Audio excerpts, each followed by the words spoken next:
University System, United States. The title of her research is DeepSeek as a tool to help English-speaking students learn Portuguese as a second language. Ladies and gentlemen, please help me welcome Dr. Janine Kutel. Thank you for this warm introduction. I keep putting my glasses on and off because of the lights, because I keep them on. All right, so I wanted to say first that you're going to see a couple of pictures here, and these are not my current students. This is just for illustrative purposes. So let's begin. So this research is more based on the students I'm teaching this semester. I'm teaching two small classes. One is for 12 students in the beginning level. It's called Elementary Portuguese 1. And the other, and I have 12 students in that class, and the other is Intermediate 2. It's really for one student only. He's pursuing the minor in Portuguese, so he's much more into it. He's much more interested. He's actually been to Brazil twice. So I'm using DeepSeek, and I wanted to see if it helps them, if it doesn't help very much, what actually is going on. So the main thing I used it for was for games, for gamification. I also used it for rubric creation, for some role play situations, for creation of verb lists. This was really for one student in particular. She misses a lot of classes because she has a disability. And also for creation of sentences. Using a podcast was one specific example that I just finished this project with them recently. There were a few other examples, but they don't, most of the times they don't really want to use it. That's what I noticed. And I don't know if that's the case with you in your classrooms. I have to ask them to use it. I think they're really burned out of the technology. I don't know if it's only the case of my university. And to give you some background information, I teach at an HBCU. Do you know what an HBCU is? No, it's a historically black university. So a lot of them, many of them, they are first generation college students. They'll probably be, hopefully they will graduate. The student who is pursuing a minor, he's a senior graduating next semester. So I'm really proud of him that he's on track to graduate next semester. So that's very important to us. The other students, I hope they will graduate as well. A lot of them are freshmen and sophomore. So we really hope that they will continue and graduate in 4 years. That's really important to us. But that's not what the majority of students that go to our university do, unfortunately. A lot of them don't, they don't really register for the third year. I also used it for a few other examples, a few other situations, but this was the main things that I used it for. I have a book that I follow with them too. These are some examples. So for gamification, and it's what I use the most because I think that's what they like the most. So this is one of the examples with DeepSeek. It helps them review and reinforce grammar points. So I think that's the most practical thing that I can use with them. So this was one of the examples for verb conjugation at the elementary level. I'm going to give you one example at the elementary level and one example at the intermediate level. I asked DeepSeek to create a game to review verb conjugations in the present tense after I finished teaching them how to conjugate. It's a Romance, Portuguese is a Romance language, as you know, so we have AR, ER, and IR verbs, just like Spanish, so if you study Spanish, and a lot of these students have studied Spanish in high school. So here's DeepSeek told me, here's a fun game you can use to help your elementary Portuguese students review AR, ER, and IR verbs. This game is called Verb Race. So I like that. DeepSeek gave me a little fun game, very simple. How to play, gave me the objective, and even said enjoy teaching. So DeepSeek is very encouraging, of me giving a game just like I wanted. So I said, okay, let's do it the way it's talking to them. So you can't really read it, but it gave me all these stamps. It was easy to understand. So I brought the materials. And we could do it in class. So I tried it, and what I concluded was pretty easy for the students who are really good but not so easy at all for these students who are really struggling, you know, so it's not really for everybody in the class. That's what I noticed. So I can't really read it, it's so small. But the game is very good. That's pretty much what I said here, but in a few more words. It's for the very good students, but the students who are still struggling, you know, it's not very good. So it's only good for the excellent student, pretty much. It assumes that everybody's great. So I guess I would have to ask DeepSeek again to, you know, make it simpler. We'd have to give DeepSeek a lot more instructions. And you can do that. You know, DeepSeek is good at narrowing down things. I don't know if you have tried and what your experience has been with DeepSeek in particular. You can do that. And then for the student in the intermediate level, he actually liked this grammar point, the passive voice. And I asked it to do for 2 players, since this is an independent study class for this particular student. So it gave me a tally game. The other game that DeepSeek gave me before wasn't successful at all. It was too difficult. I can talk about it later if you want. But the tally game was more successful, so I wanted to talk about this one. So for this game, to get to the way I needed it to be, I had to keep giving more instructions until we got to the right point. So like I said, the first time around, it didn't give me a good game at all. So I kept, and I have it here if you want to see. It gave me horrible instructions the first time around. So I kept trying, you know. So if you're patient enough and if you want to keep giving instructions, narrowing it down a lot, it still didn't get to the way I wanted it to be. But since I wanted it to be, you know, as good as possible, I kept insisting. But finally, it was, I shouldn't say great, but it was very good, you know. But it gave clear instructions. The instructions, I stick to it. Clear 18 questions, answers, and punctuation sheet. The student practiced the passive voice and mastered the concept. Also notice, since it's only one student, you know, I have a lot of flexibility to work with him, and he's super motivated, so I don't have to worry about motivation. I don't think this would have worked if it was a larger class, you know, so I'm very lucky that it's only independent study. Also notice that I don't really, it's a side note, but I don't get paid any extra to teach him, you know, so it's really because I love what I do and I work with him and he has the flexibility. We can work extra also because he doesn't have a class after mine. He also likes to chat with friends he has in Brazil. He has made friends in Brazil when we were there. And he also has a Paul in Brazil that he chats. She's from São Paulo. So several things, several factors that motivate him. So see the example, coming back here, the history question that he gave us. When was slavery abolished in Brazil? It was 1888. Culture, when was the first Harry Potter book published? 1997. And technology, when was the company Google founded? 1990. So I didn't look at the answers. I was trying not to cheat myself, you know, because I had all the answers here. It gave us 18.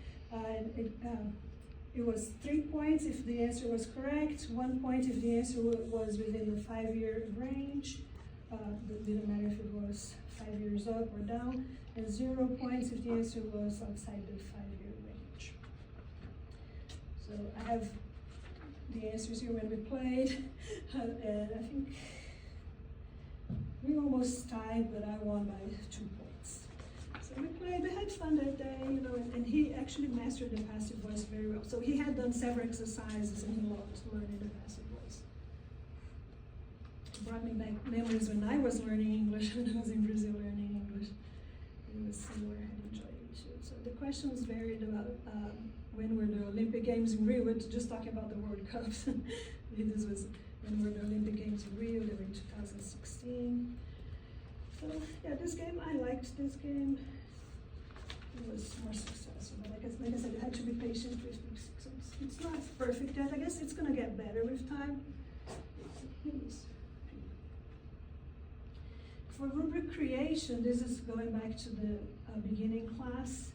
I used DeepSeek to create a rubric for self-evaluation. I have the rubric if anybody wants to see. It was a pretty good rubric, I think, but I gave it all the categories I wanted. I wanted grammar and mechanics, vocabulary, focus and purpose, organization, language, and style. So I pretty much gave DeepSeek all the points that I wanted it to work on. The goal was to have these students use it to improve their writing.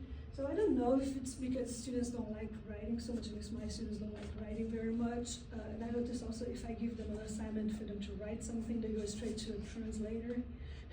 They don't really try much, but some of them do.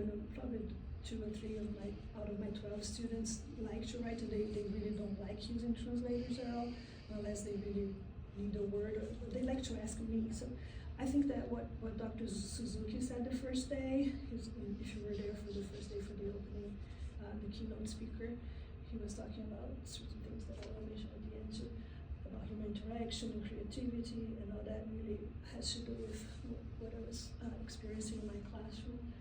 I think it matches with all that, but I don't know if that's your experience, but I didn't really like using the rubric in the end. So it has a space, the rubric had a space for them to reflect on what they did well, and as well as improve their goal for next time. So I was using this rubric the day they were preparing sentences to record the podcast, so it was probably 3 weeks ago. But most students did not like to use the rubric, so I don't know if they don't like self-evaluating at all, or it's just that they don't like writing very much. But they ignore the rubric. So it's like using that. There we go. So this is another day that we went on a field trip to another university. For the creation of automated exercises, I thought it was useful. This is really to reinforce a concept. So this one was very good to use DeepSeek. Role play activities as well. But they don't like to use it a lot, maybe 10 minutes and that's it. 10 minutes out of the 50. We only meet for 50 minutes in this class, 3 times a week. So, not my conclusion yet, but some thoughts about this. Can DeepSeek be helpful to students with disabilities?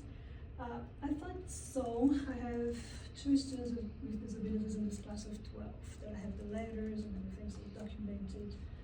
So a case study of a student who has to miss several classes due to a disability, she probably missed 40% of the classes, a lot. For this particular student, yes, it has been useful. They can create verb lists, vocabulary lists, role play activities. It helped them be more confident. And this student is also not very confident. She tells me a lot, that they don't like seeing the tutor very much. They prefer my own, my help. I still refer them to the tutor. I had to give them much support and words of encouragement. And this is a good student, so they're not very confident, but it's a good student. And then not so much, and this is maybe also has to do that they're an adult student, doesn't like to use technology very much, prefers asking me questions, also has been to Brazil, very interested, she wants to pursue graduate school, has already applied. She prefers to make up work in person or email, ask questions, which emails me every day, also another one that's very motivated, ask questions during and after class. She prefers to have a more personal approach overall. I wrote some things about her. She has a very nice service project. My university is also, I love it. I've been there for 10 years and I always learn something with my students. They're the best teachers. And she has this study project, the service project to bring used foods to Brazilian students. She's already collecting some of them, and she said she didn't know it was so important because in the US they just throw away a lot of stuff. I guess that's part of the culture. And when she went to Brazil, she learned that a used fruit in the US is very valuable in Brazil. They said, no, this is really good. They can still use it. Don't throw it away. Don't trash it at all. They can fix it, and the students they don't have anything here, so they can learn using this fruit that has still a lot of use here. So she's doing that, and she wants to make, she has a goal, I think it's 500 used fruits, that she's collecting from all over the US to bring next time we go. And she's going in this spring break trip that we're gonna have to Bahia, Brazil.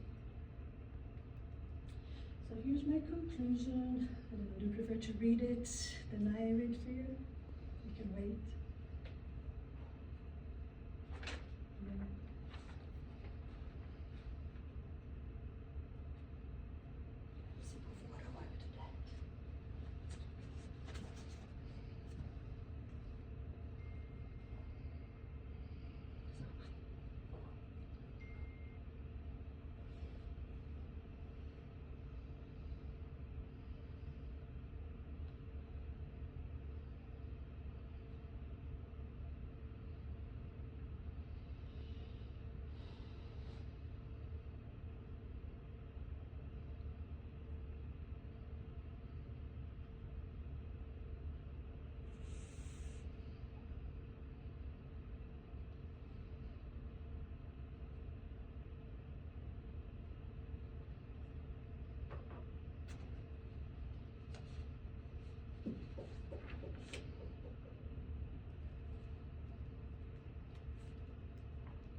Any comments or questions for me?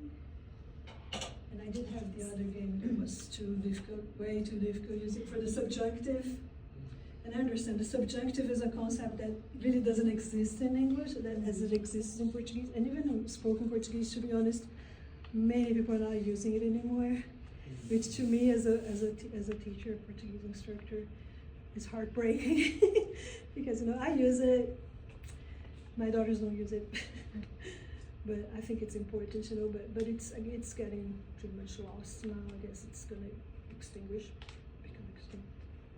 Yes. I think it was really interesting because like Ian's presentation was like similar because students were not 100% depending on the AI and the students were having the same opinion on it. But like I was curious about why you chose DeepSeek because there are a lot of other programs, but because I've only used ChatGPT before, so I really have no clue how it works. I guess because that's the reason, because so many people already use ChatGPT and my students already use it so much, so I wanted to choose a different one. Also because I had heard before that DeepSeek is so much better, so I wanted to see if it's really so much better. So yeah, I guess I should have mentioned that before.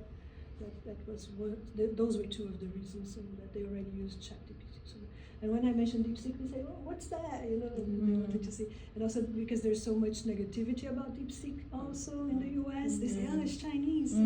Let's not use it." I wanted to see. How do you manage with all those difficulties, Dr. Cotel? I'm sorry, can you? How did you manage with knowing all those difficulties or negativities about DeepSeek? Yes, how do you manage it? Oh, I like to go against the flow. I'm always like that. Do that it kind anyway. of person. You present it. I like to always be the one that says, okay, let's do something different. And the students don't mind. They don't really question me and say, let's use DeepSeek. But did you see any difference? Well, I still think it's better than the others, to be honest. And you've been using DeepSeek for how many years already, Dr. Patel? No, some months. It hasn't been a year yet. Mm-hmm. I probably started 8 or 9 months ago, so I still don't know enough about the others to compare. Because to me personally, I had been avoiding AI as much as I could. I didn't want to. We don't want to be dependent. Yeah, to be dependent and to stop my own creativity and all that, and to do something that everybody else was doing. Cheat. I was just thinking it was just cheating, but now I see that I have to be, I guess, in the middle of it, because it's here anyway and it's here to stay. So I decided to embrace it, but in an ethical way. So telling people that I'm using it and telling students that it's okay to use it as long as you're using it ethically. So I decided to be part of a research study probably 2 years ago. And then one of my colleagues, she got a big grant. I'm not a big grant, mid-sized grant for our university. My university is a mid-sized university, 5,000 something students. So she got a private grant. It was a Mozilla grant. And she placed a call within the university, and she chose six professors to be part of the study, and I was one of them in the humanities. There were 3 in the humanities, I think. The others were not in humanities, so I was one in the humanities. So I chose a class that I was teaching with world language film. So that's how I started. And then I decided to do something after the grant. I started to do something on my own. This is part of it. And next, nobody asked that question, but I'm thinking to the next.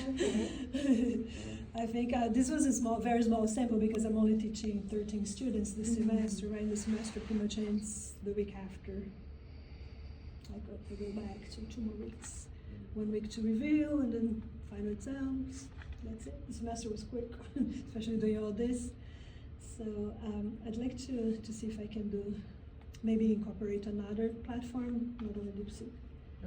The university has Copilot because it's incorporated. You use Copilot as well. It's incorporated in the Microsoft suite. So, I used it a little bit. I didn't like as much as DeepSeek. So maybe I started with the best. I don't know. You can tell me. They use a different one. Exploration, right? Exploration. Yes, maybe explore different ones. I know some people are using Gemini. What do you use? Gemini. Gemini, do you like it? I don't really like AI. I'm kind of old, so I'm old school. But it's okay, just for Seasoned. Yeah, thank you. That's seasoned. I was missing that word. Yeah. Yeah. I've used them to, sometimes to when I'm writing papers, and I think I just generally think they're rubbish. So I mean, I'm probably negative. I know there's a one from Xavier. They have an AI now to do literature reviews. I'm trying to think of the name of it now. It's really, really good. You've got to pay for it though. But when I've used these things to write papers, I just think they're rubbish. I can't send it. Yeah. Oh yeah, and I was It's going to just mention that. a surface level kind of review, and it's kind of puts things together, and I'm not really impressed with the result. So I'm old school, paper and pencil. Yeah. Season. I did see some mistakes also that I wanted to mention. This is not perfect at all. So like I said, you have to give it several prompts over and over. And in Portuguese there were some mistakes. Yeah, they Not have everything was 100%. for the papers. They often they hallucinate. They make up references. The references don't exist. This is when I know when students are cheating. I check their reference list. If there's 3 references that don't exist, I know that it was just ChatGPT. So it helps me catch them cheating. Yeah. So yeah, you gotta be careful, right? Any other comment? Yes, are there other questions? So yeah, I would like to see other platforms maybe for the future and see if they're gonna improve. I know some are paid. Let's see, maybe the paid ones are a little better. Lucio could tell, maybe we can have research collaborations, right? Yes, that would be great. Okay, thank you. Thank you. Thank you.